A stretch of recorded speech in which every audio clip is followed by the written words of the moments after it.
Good morning, everybody. This is actually take 3, and not because I'm editing. Apparently, I'm not as bright as I think I am.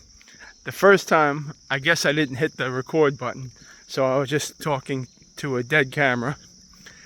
And then the second time, I did press the record button, and then adjusting the phone 3 seconds into the video, I hit the stop button. So this is take 3. Let's see if I can get through a minute or two at least without messing up my phone. So, all right, where am I? I am not at my typical walk. I am on what's affectionately known in Dutchess County as the rail trail. And for those of you who don't know what it is, this is what it is. It used to be a railway.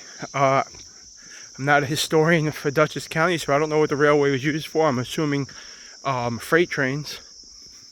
It kind of goes to the middle of nowhere, as I guess all trains kind of do.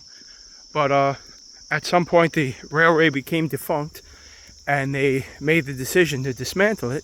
And then at some point, the idea to turn this into a walkway was born. So now you have this beautiful, maintained path that goes on for miles through, I think, several towns. And on one end you have, well, on my end, you have the walkway over the Hudson, which I opted to walk away from.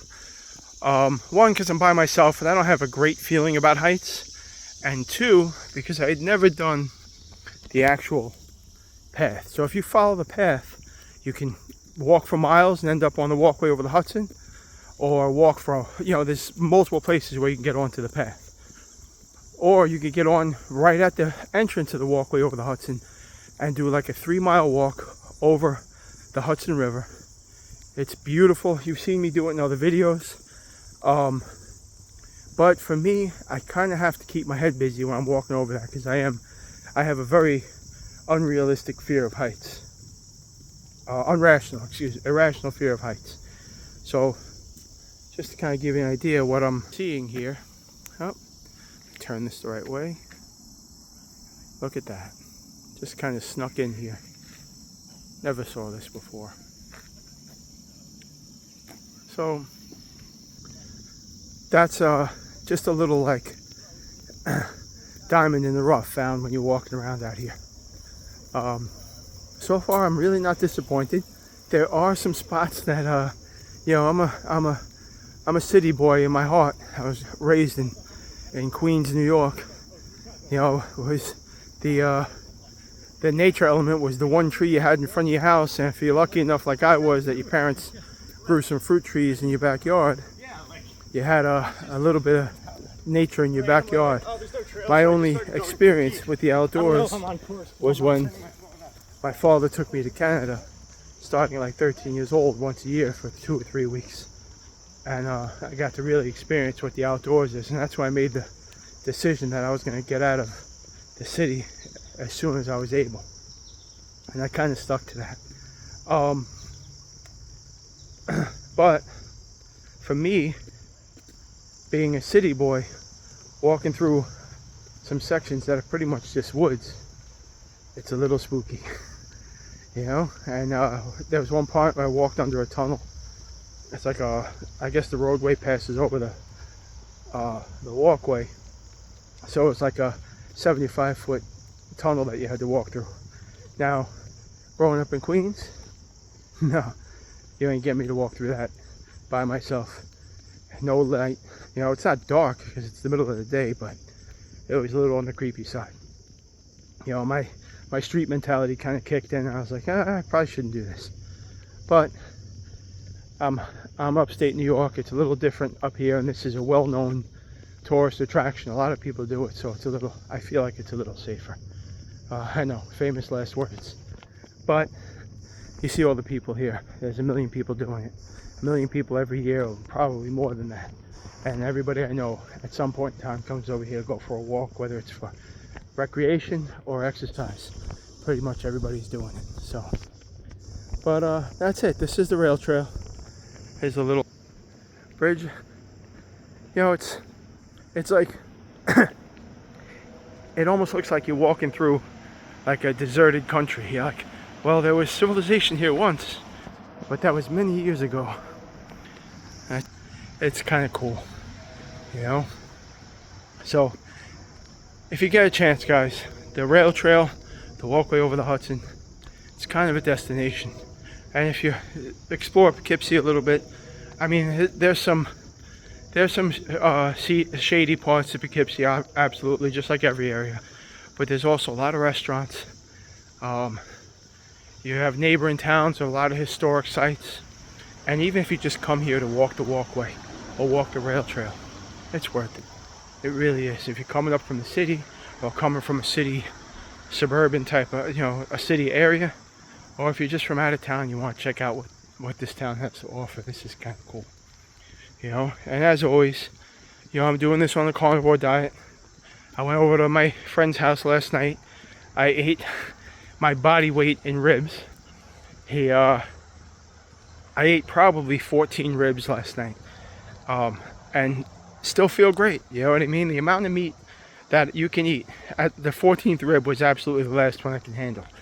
Did I overeat a little bit? Probably. But how often do you get a chance to eat smoked homemade ribs? You know, my buddy has I think it's called the ceramic egg. He has the larger one. It's a beautiful smoker. You know, he puts a lot of time and effort into making different types of meats when we go over there. And I just really enjoy it. You know, he's his own worst critic. Nothing's ever perfect, which nothing ever is. But there was not an unhappy face, and I paid him as many compliments as I could. And the ultimate compliment was to eat until I couldn't fit another piece of meat in my mouth. But now it's 10 or 12 hours later, and I'm still not hungry. I got up, I did my little morning routine. We have some outdoor cats that we care for. I guess you consider them our cats, but they've never came into the house. We've never taken them in, mostly because they're not interested. You know, they'll come in for a minute or two here or there once a month, then they disappear and go about their business. But we feed them twice a day. You know, we give them a little mixture of dry food and wet food, because cats do need the moisture, I guess. My girlfriend's the expert on that, so I just follow her lead. But I don't remember where I was going with that. So my morning routine, I got up, I do my grooming, my showering, my shaving, iron my clothes, touch up the little stuff in the house so my girlfriend wakes up. She doesn't wake up to a nightmare, which she never does. Our house is 99% of the time spotless, and when it's not, it's pretty close. Good morning. So I actually made a video. Good morning. I actually made a video and sent to my son, because he went on vacation with his mother, and he had to, they wanted the house right before they left the house, so they had to do a significant amount of cleaning. So when they came home, the house was comfortable. So I sent the video to him, and I was like, hey, good morning, I hope you're having a good vacation. I just wanted to let you know that, you're not the only one I have to do some cleaning to. I explained the night I had a long day at work, this, that, and the other thing. And then I flipped the camera, and I walked over to my coffee table. I have 4 coasters on my, ceramic coasters on my table, or stone coasters, excuse me, on my table, and one was out of place. And that was literally the only mess in my house, if you can consider that a mess. I was like, so I got to do some cleaning. I focused on the coaster, I moved it, flipped the camera, and said, all right, whew, I'm all done. Wiped my forehead, and all right, I'm exhausted, I better go back to bed. And I laughed and sent him the video. So I'm waiting for a response from that. I'm sure he'll have something colorful to say. We just, we have that kind of relationship. So, but that's it. Oh, look at this, guys. Look at this. I mean, I guess to some people this doesn't seem like much, but oh, hey, hi, I'm back. If you're a city kid, this, I don't know how well it shows up on camera, but right here is the edge, and that is a drop off.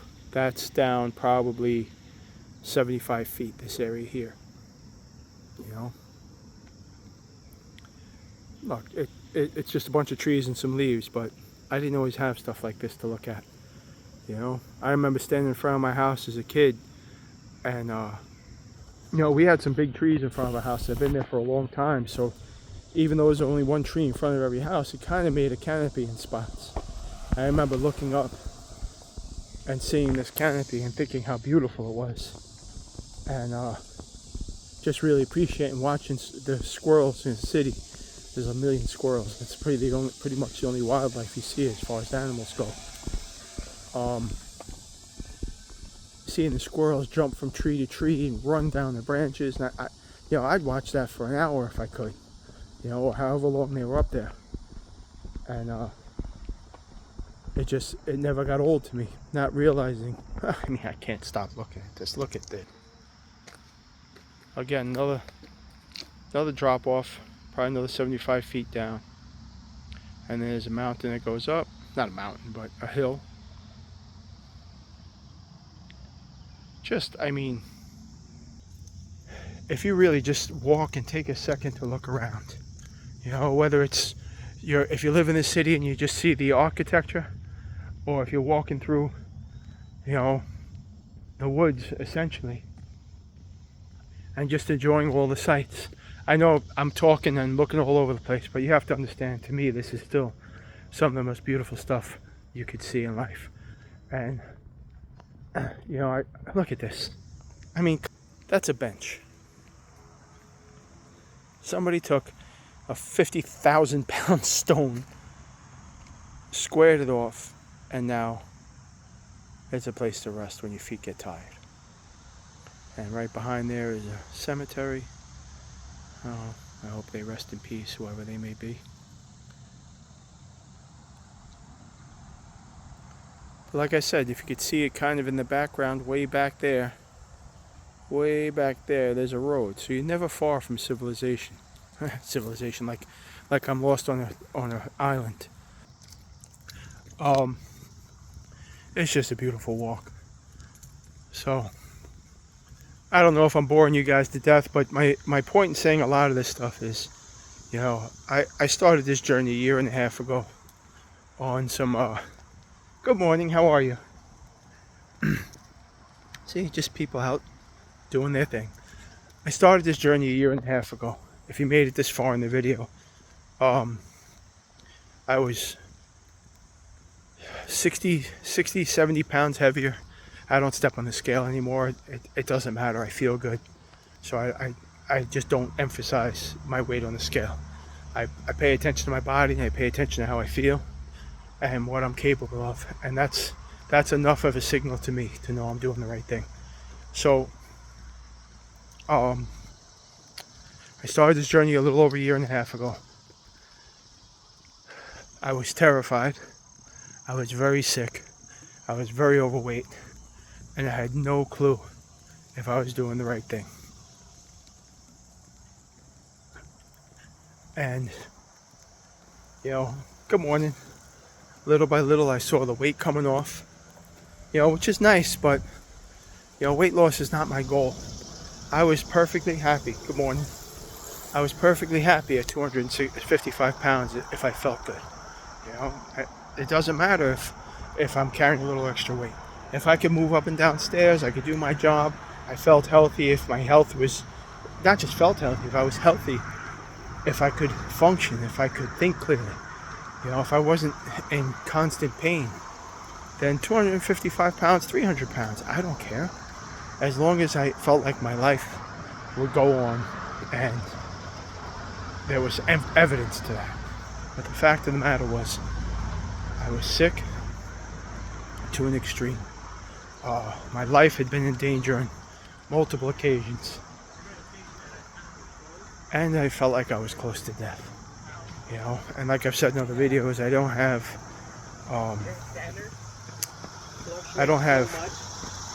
any medical records that say, you know, you're on your way out, buddy. You know, I have some higher blood pressures, some higher heart rates, you know, multiple sick visits to the doctor over the years, hospitalizations, all this stuff, and, you know, some symptoms I've spoke about before, lightheaded, dizziness, stuff like that, that really kind of scared the hell out of me. More so than the multiple surgeries I had to have because of diabetes-related complications. But I started the diet. Oh, Snat loves me. So I started the diet on a wing and a prayer with the wrong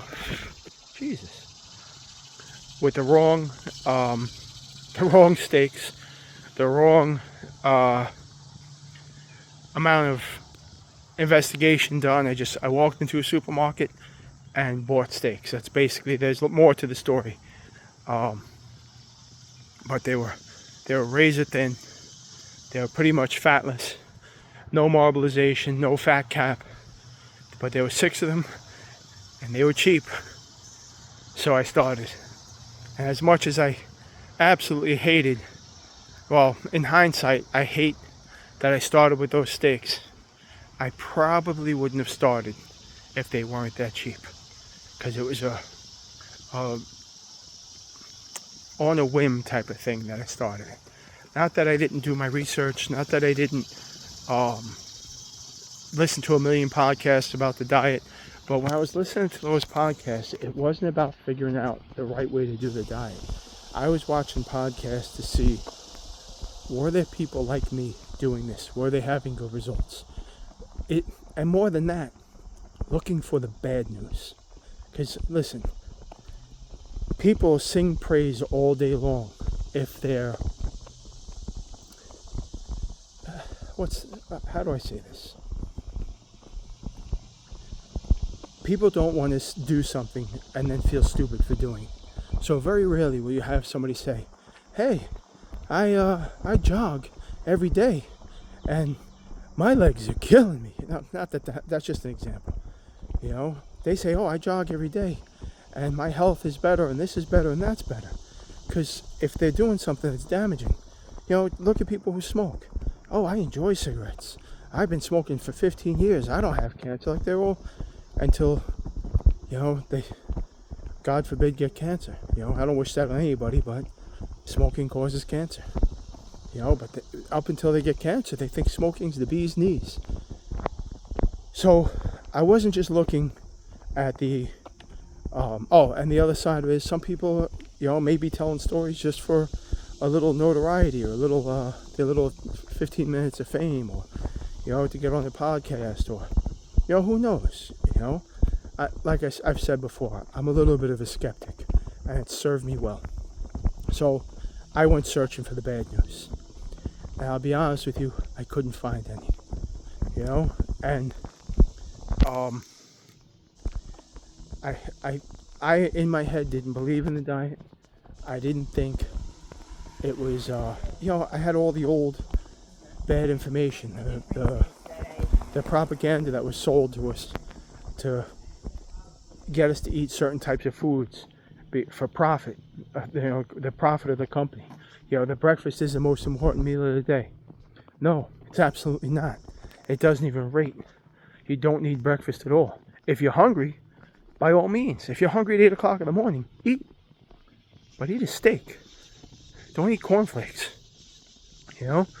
Don't eat, you know, bran flakes with raisins in them. Or don't get me started. But anyway, so that was my hope. I started the diet hoping that I'd beat this diabetes thing that I'd beaten before, and wasn't successful because I was still eating a very low amount of carbs, and my cravings were just, it was constant. You know, where now, I'm not going to say I'm not in the mood for certain things. I wouldn't say they're necessarily cravings, but every once in a while I have a little hankering for some popcorn. It's different than a craving. It's like, oh, popcorn would be nice. It's not, oh, man, I gotta have popcorn. And the main difference for me with that hankering is it's not when I'm looking at popcorn, or when I'm going to the movies, or when I'm going here, I'm going there. It's just once in a while I'm like, yeah, I miss having popcorn. That's gonna happen. But I'm not chasing it like a fiend. I'm not running to the store, or, you know, I can do it out. So don't, like I said, don't fall for the victim to the old information. Do your research. Find out the new information. Find out that carbs are not necessary for survival. They are not necessary for exercise. They are not necessary for muscle building.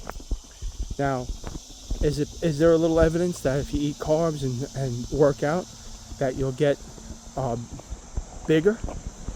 Yes. But when you're eating carbs, you're carrying water. Your muscles hold a lot of water.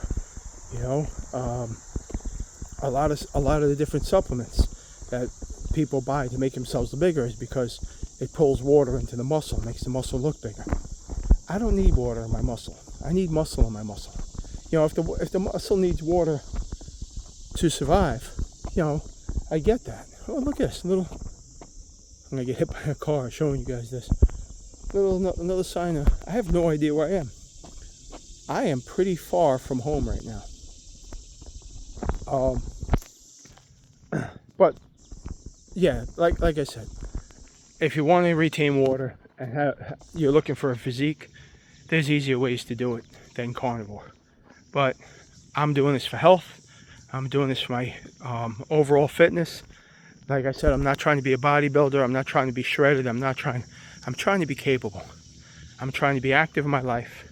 And I'm trying to feel good. Mission accomplished. So, look, if this was about losing weight, would I have done carnivore? I don't know. There's a lot that changes when you do carnivore. You know, doing it from now, knowing from now what it brought to me, absolutely I would have did it. But at the beginning, there's just easier ways. You know, you can reduce your carbs. You know, you could eliminate your processed foods. You can go for more walks. You can, you know, eat less. You know, me personally, I don't think that's easier because ultimately hunger wins and you end up spiraling down back to the weight you were at. But, you know, carnivore has other challenges. You know, going out to eat to restaurants. You know, restaurants don't have a carnivore menu. They do have a low calorie menu. They do have a low carb menu. But ultimately, if you go to a restaurant and order a steak, you're paying for the broccoli, the potatoes, and the green beans, and you know, and you have to look at a laundry list of desserts and pass on those, and you have to talk to the waiter about seed oils if you decide to go that route to really get rid of your inflammation. It's a little bit of a headache. So I avoid restaurants like the plague. You know, I'm sure restaurants don't love to hear that, but hey, get on board. You know, take care of your customers. Yeah, you want return customers, so keep them freaking healthy. So, well, that's it. So I'm now a year and a half in. My diabetes is gone. My heart rate is between 60 and 70 beats a minute, where it was up around 100, 130, depending on what I was doing. Sitting still, it was at 100. If I did any type of walking, it would be 118. And if I was physically working, which I have to do almost every night, it was 130. It's a little spooky. I don't know if you guys, that's beats per minute. I don't know if you guys agree with me there, but that wasn't a sign that I wanted. My blood pressure was up. I don't remember the exact numbers, but it was significantly higher than I would like. And then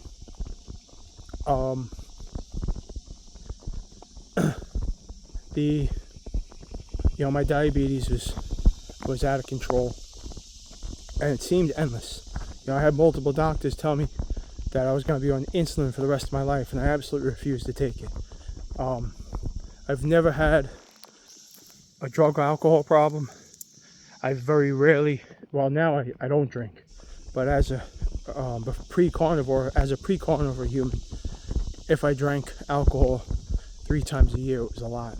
You know, I come from a couple of generations of drinkers, some heavier drinkers, some raging alcoholics, and it's just not something I was interested in doing. You know, I would do it as a social measure, but to be honest with you, I've always been kind of a social person. I don't have any problems in front of crowds of people. I don't have any problems socializing, making new friends. I don't have any problems running a room, I guess you could call it.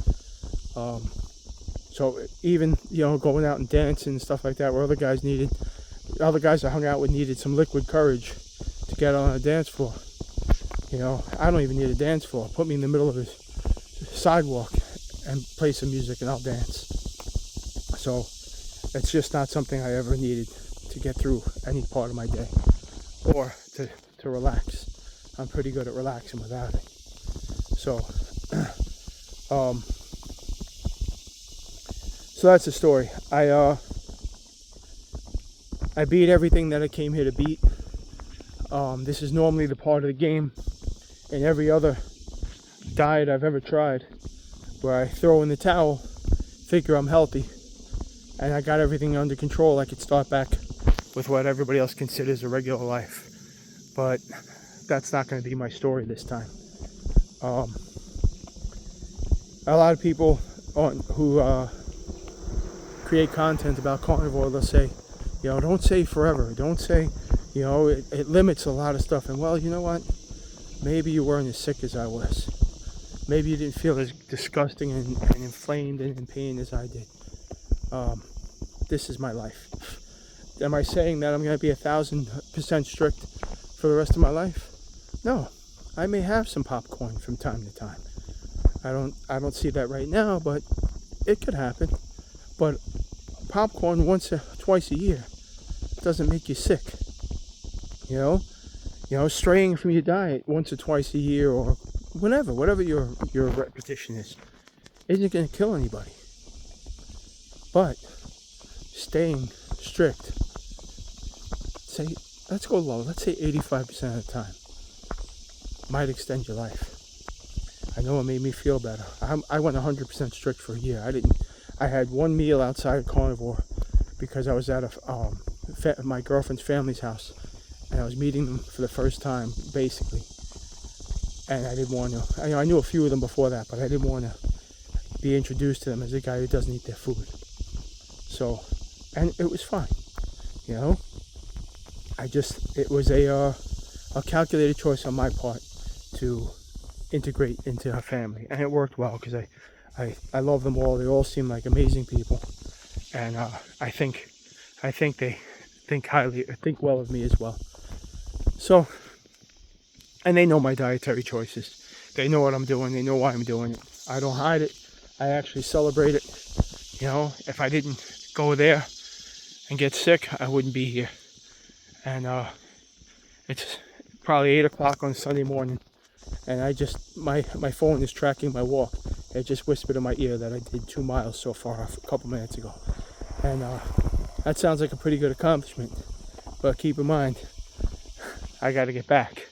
So I think I'm going to call it a day as far as walking away from home and start walking back towards home. Some machinery in the background. Little different version. I guess this is what humans do to nature, unfortunately, but I benefit from some of that too, so I can't really speak on that. Let me get on the right side here. Alright, everybody. Look, is carnivore for everybody? Yes. Does everybody have the ability to do it? Maybe not. The biggest complaint I hear from people is restriction. Well, how restrictive is being sick? How restrictive is being in pain? How restrictive is feeling like you don't have the energy to do anything? It's pretty restrictive. I spent most of the last 20 years avoiding any type of outdoor activity. It was too hot, it was too cold, it was too this, it was too that. But at the end of the day, I just didn't feel like I could do it. It felt like a struggle. I mean, I felt like I could do it, but it was, like I said, it felt like a struggle. Everything felt miserable. Everything felt hard. I was taking one for the team. And I would actually say that to my family. All right, I'll take one for the team. Like, who wants to hear that from their father? Who wants to hear, oh, well, I'll go with you, but it's miserable for me. Nobody wants to hear that, even if it was said lightly and in jest. Oh, yeah, come on, guys, let's go. I'll take one for the team today. What a horrible thing, to your 10-year-old son who's excited about going outside and playing. All right, I'll go outside, but I don't know how long I'm going to stay out there. Or I'll take one for the team. I'll do this for you. Meanwhile, I was sick and dying inside and just letting food run my life. So how restrictive is that?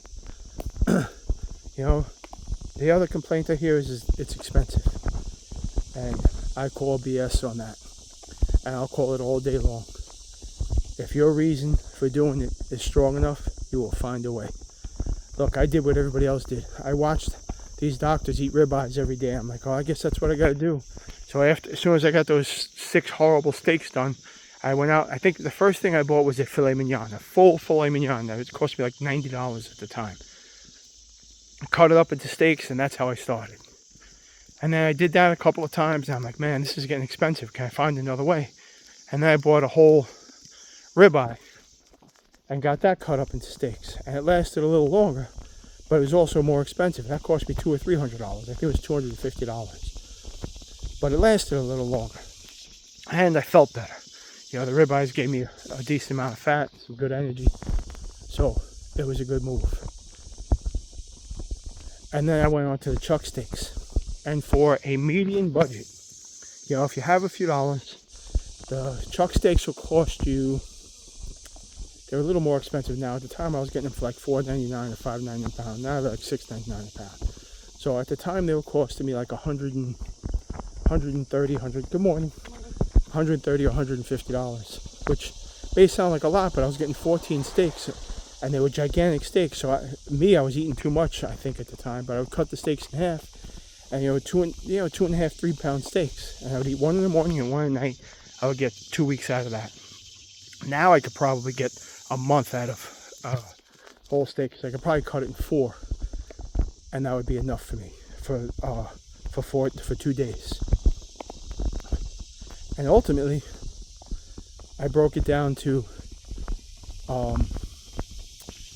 ground beef. I always call it chopped meat. I don't know if that's a New York City thing, but I've had people call me on it. They don't know what chopped meat is. And I actually had a girl I was talking to about this diet, and I told her chopped meat, and she ran to the supermarket and couldn't find chopped meat, because it's not chopped meat in the supermarket, it's ground beef, which is probably the proper name for it.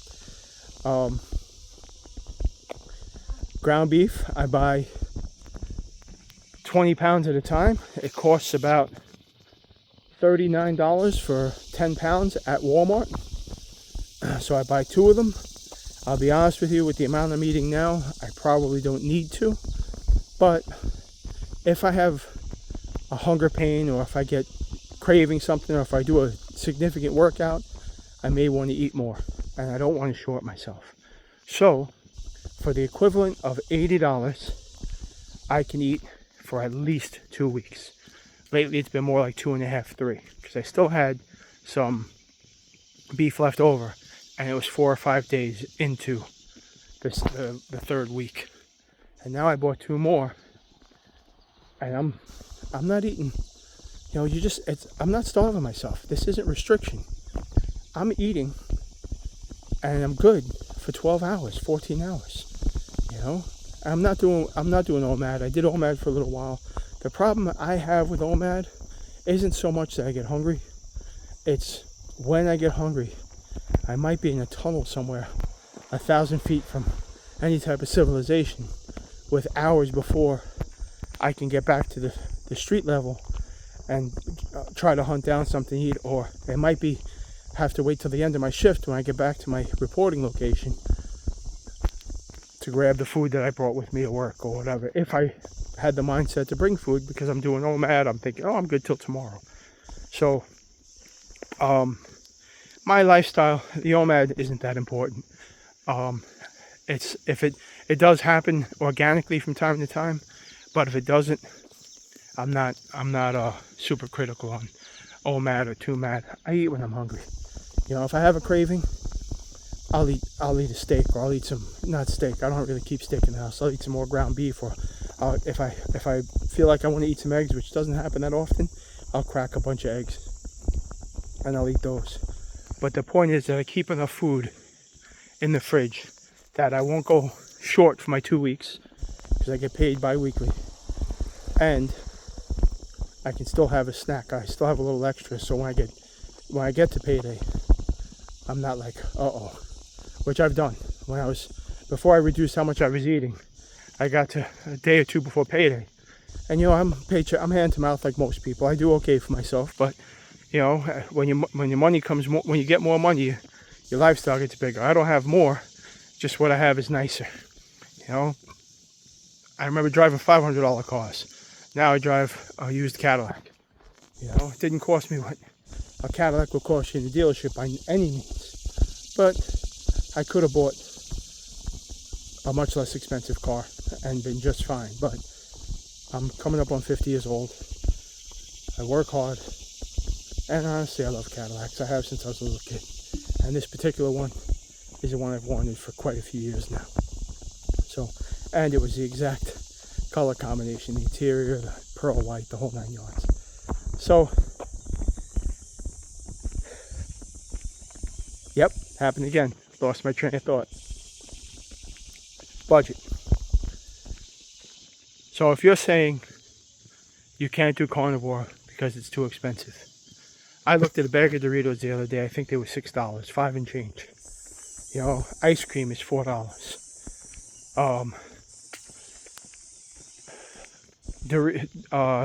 A bag of popcorn is $3. You know, so if you buy, let's see, for $40, if you go to McDonald's and on your way home you stop and buy a bag of Doritos and a 2-liter bottle of soda, you're pretty much at the $40 mark you could have eaten for 2 weeks. Or, you know, the Big Mac combo at McDonald's, I think it's $12 or $15 now. So if you eat that twice a week and maybe get a side of chicken nuggets with it, you're at your $40 mark. You could have bought 2 weeks worth of food. Think about that for a second. You can feed yourself for 2 weeks. You know, you take your kids out to a diner. Listen, I went to a diner with a couple of family members. You know, I ordered a steak. I had to go through the whole process of explaining how to cook it, the whole 9 yards. And, hey, how you doing? It was me, my girlfriend's brother, his wife, their 2 children. You can imagine that the bill was over $100. You know, easily over $100. Which is fine. I'm comfortable enough I can do that from time to time. But in the back of my head, I was like, whew, I could eat for a month. You know, I could eat good for a month. Or I could have, you know, ramped up my not only just having chopped meat or ground beef, I could have bought some steaks. You know, I could have bought 4 or 5 steaks and treated myself. So take a look at your lifestyle. You know, it's too expensive to eat meat and get yourself healthy. But it's not too expensive to go to a restaurant and spend $180, or go to McDonald's twice a week and spend $100. You know, whatever lifestyle choices you're making. You know, and I'm not judging you. I'm talking from experience. You know, I was never really a big fast food person, but I would, in a heartbeat, call and order $75 worth of Chinese food for 4 people. You know, I remember me and my buddy went down to White Castle's. It's if you're not from New York, it's a hamburger joint, a fast food hamburger place, but they sell like mini burgers. They're so addictive, and their milkshakes are so thick you get an aneurysm trying to pull it through the straw. But if you like that, if you're still into eating that type of food, it's definitely an experience. And I took him, well, he took us, me, my son, and his son, because our kids had never had White Castles, and we took them for White Castles. You know, although the burgers are very inexpensive, we spent $175 because we bought 4 suitcases, they're called, of burgers, so everybody that was with us and everybody we were going home to could experience White Castles. You know, that today would feed me for a month. So, look, whatever your situation is, there's a version of this diet. And that's if I'm eating steaks, I'm eating red meat. You could do this diet on chicken. And for $1.99 a pound or $2.29 a pound, you can get all chicken thighs. And you're way under the wire that I'm under. I'm just, because my health was so bad, my body's been beat on for so many years, I'm doing the most nutrient-dense meat I can get my hands on. I can't yet afford the grass-fed, grass-finished, but I'm not going to throw away good for perfect. I'll get there when I can. Alright, y'all. This has been Good morning. This has been one of the longer videos I've done, and I know people don't tend to watch my long videos, but I'm out here walking, and it keeps my head busy while I'm going through my process. So I enjoyed making the video. I hope you guys made it to this point and enjoyed watching the video. I'm about 2.5 miles in. I got about another 1.5 miles to walk back. Maybe I'm about 3 miles in. And then I'm going to go home, see if my girlfriend's up and around yet, start planning the day. We want to go see a movie today. So we're probably going to go see, I can't remember the name of the movie. It's a horror movie, which is not my genre. That is absolutely hers. But she's so excited about this.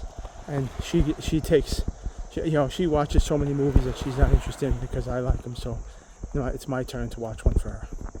So, all right, guys. Enjoy your day. Stay healthy and make smart choices.